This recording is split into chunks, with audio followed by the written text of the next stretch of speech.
Your Excellency, my name is Chipidilom Tumodzi from Malawi Broadcasting Corporation. You have submitted your nomination for a second term. Your Excellency, what is your message to Malawians who are looking for stronger delivery on key areas such as food security, economic stability, and how does your next term directly address these expectations? Thank you. Mr. President, dzinanga ndikathe maulidi kuchoka ku Times. Muulamuliro wanu taona mafuta galimoto akuvuta. Taona sabata zisanu zotsogozana mafuta akuvuta anthu kugona ku filling station. Ndikunena pano mafuta anso amba kuvuta.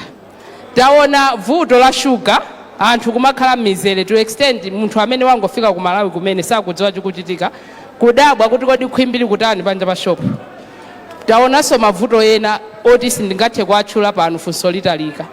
Funso langa ndilakuti mukufuna Amalawi akupatseniso 5 years ina. Muwabweretsere zina zotani. Amalawi akupatseniso ni 5 years. Muwapatsa zifukwa zotani zoti achitire zimenezo zikomo. Your Excellency, my name is Matthews Kasanda from Nation Publications Limited. Mwina, out of the party members, why have you chosen Vitumbiko Mumba? Thank you.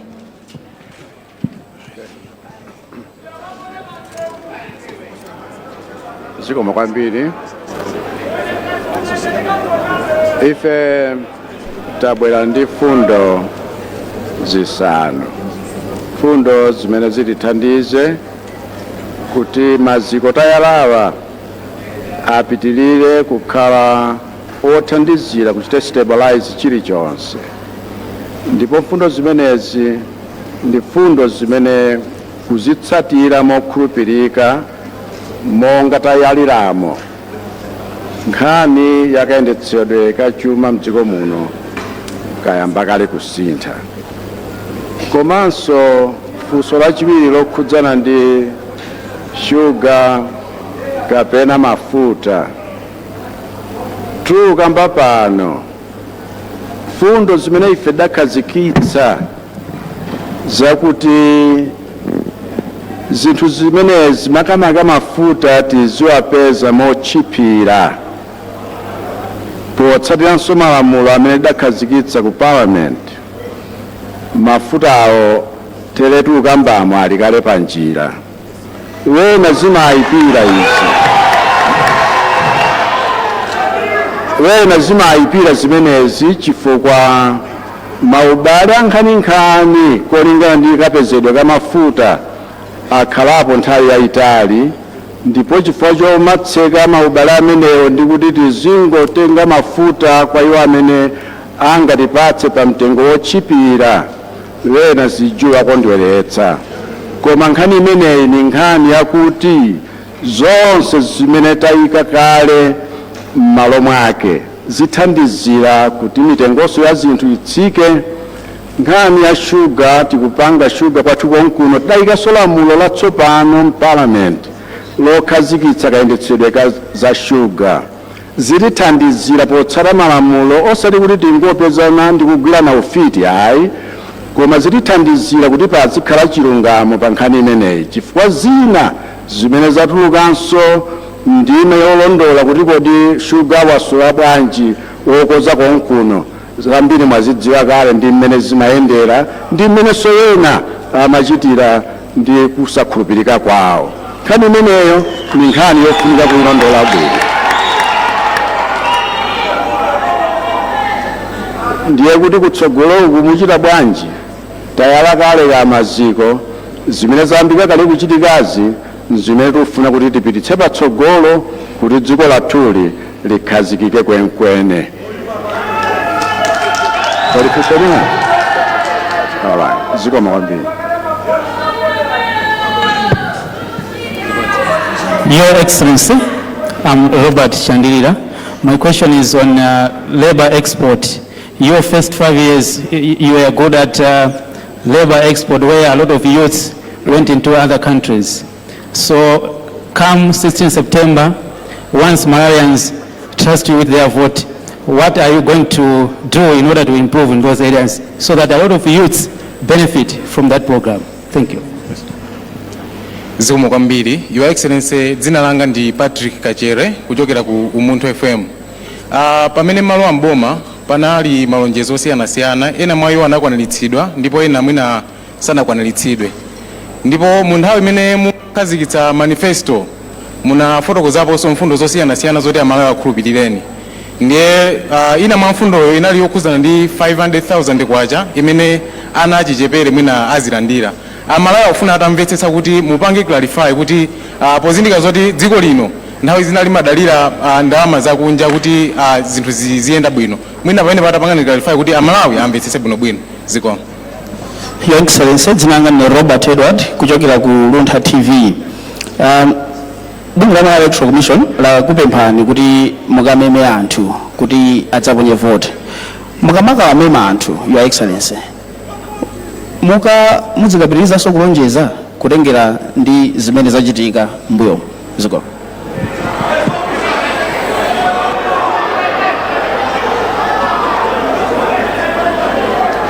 Zikomo kwambiri. Tiyentivane nkhani yakuti achinyamata enaso amene ali ndi maluso osiyanasiyana akhoza kupeza ntchito kunja ndi nkhani imene tinayilondola kuti ikhale ndi dongosolo lokhazikika.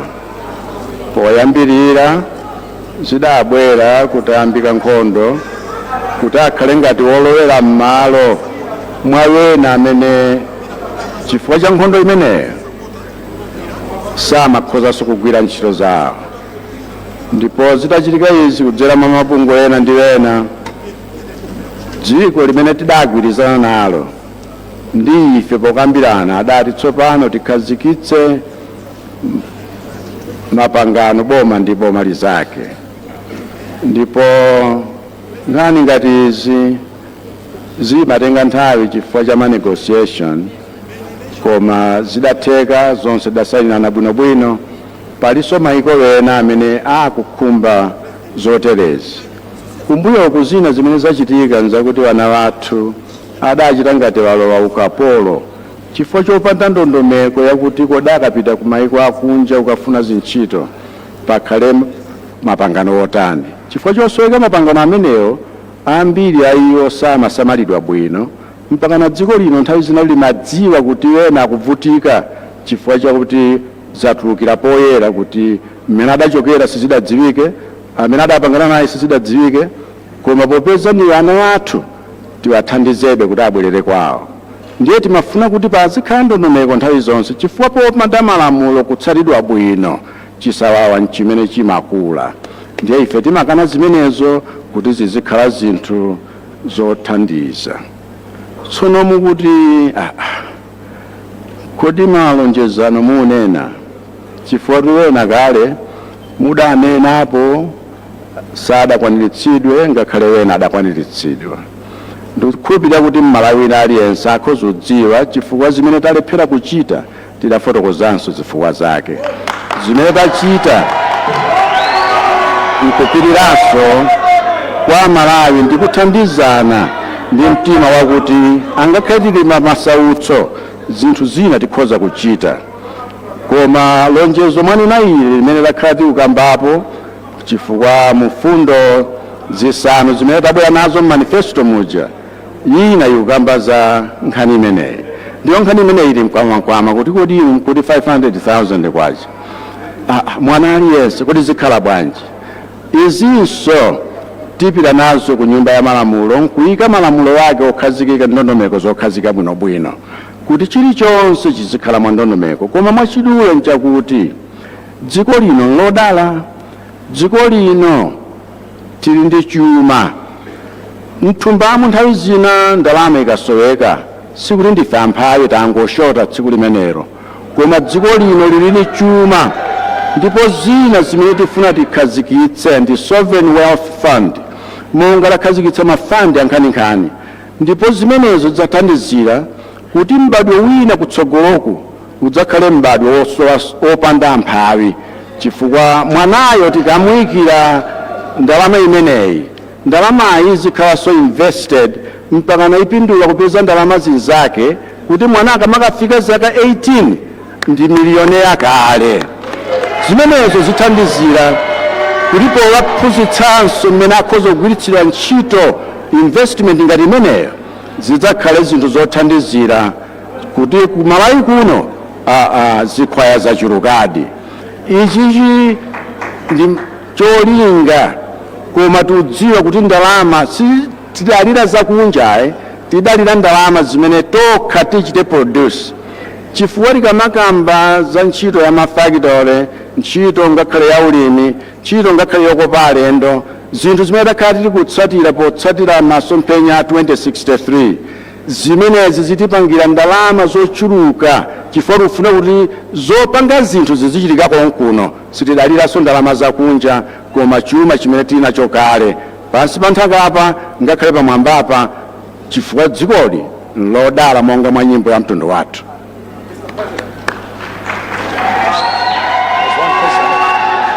Oh, okay. I palifunso lina sina yanke. I'll come back to you. Kodi mkuti bwanji chifukwa mwasankha Vitumbiko Mumba? Zambiri zimene zutipomboneza mdziko muno zikhudza chinyamata ambiri amene ali amayi ndi abambo, anyamata ndi atsikana. Nkhani yakuti kodi boma loti litikomere tikhale ndi boma la mtundu wanji. Ndiye tikamakamba za reforms mboma, Vitumbiko Mumba atithandizira kuthamangitsa zimenezo kuti zinthu zina ziziyenda mwa msanga. Ndiye ndikhoza kamba zambiri koma ndinekayi pamwepa. Give him a mic. Kapena mukhoza kungoshauta. Mr. President, I wanted to appreciate how difficult was it to settle for Vitumbiko Mumba, and maybe out of interest, when specifically did you make up your mind? But also, you know that this may be a divisive choice to the party. What are you intending to do to make sure that you galvanize the party together in spite of the choice that you have made? He could, yes, be given the assignment to come up together and help you in terms of revitalizing the civil service. But if it does not get the support from the party, you know how difficult that is going to be. I can assure you that he will get the support from the party and all good-willing Malawians. I can assure you that the Malawi Congress Party is a huge institution. It has various strengths, various people who know how to handle things. And I want to assure you that my choice of Engineer Vitumbiko Mumba is a choice that will benefit all of Malawi Congress Party. And I can assure you that differences of opinion and differences of approach to doing things does not mean lack of unity. We can synergize, getting all of our strengths together, and that's how you make improvement. And therefore, for us, we can deal with every type of member in Malawi Congress Party, because not everyone is like everyone else. There is a reason for that diversity, so that we can then add our strengths together and form a formidable team that can deliver.